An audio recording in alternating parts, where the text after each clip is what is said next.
সন্দীপ ঘোষ গ্রেফতার হয়েছেন এই বিষয়ে দলের আলাদা করে কোনো মন্তব্য থাকার কথা নয়। তার কারণ না তিনি তৃণমূল কংগ্রেসের এমএলএ, না তৃণমূল কংগ্রেসের এমপি, না তৃণমূল কংগ্রেসের একটা পঞ্চায়েত সদস্য পর্যন্ত। ফলে এক্ষেত্রে দলের কোনো দায়বদ্ধতা নেই। কিন্তু দুটো জিনিস আমাদের মাথায় রাখতে হবে। নাম্বার ওয়ান, যিনি গ্রেফতার হয়েছেন তিনি কিন্তু ধর্ষণ এবং খুনের মামলায় গ্রেফতার হননি। এই গ্রেফতারটা হয়েছেন করাপশনের কেসে।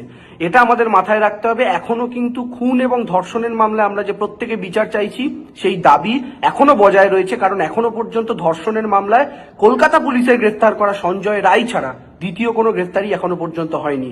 এবং দ্বিতীয় যে বিষয়টা আমাদের মাথায় রাখা দরকার, সন্দীপ ঘোষ যে গ্রেফতার হয়েছেন সেক্ষেত্রে কিন্তু এফআইআর দায়ের করেছিল কলকাতা পুলিশ।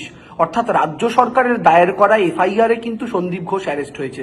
রাজ্য সরকার তদন্ত শুরু করেছিল, সেই তদন্তে সিট গঠন করা হয়েছিল, আপনারা প্রত্যেকে জানেন। তারপরে সেই মামলা সিবিআই এর হাতে চলে যায়। অর্থাৎ এক্ষেত্রে কিন্তু পথ দেখিয়েছিল রাজ্য সরকার, সেই পথেই গিয়ে সিবিআই আজকে সন্দীপ ঘোষকে অ্যারেস্ট করে।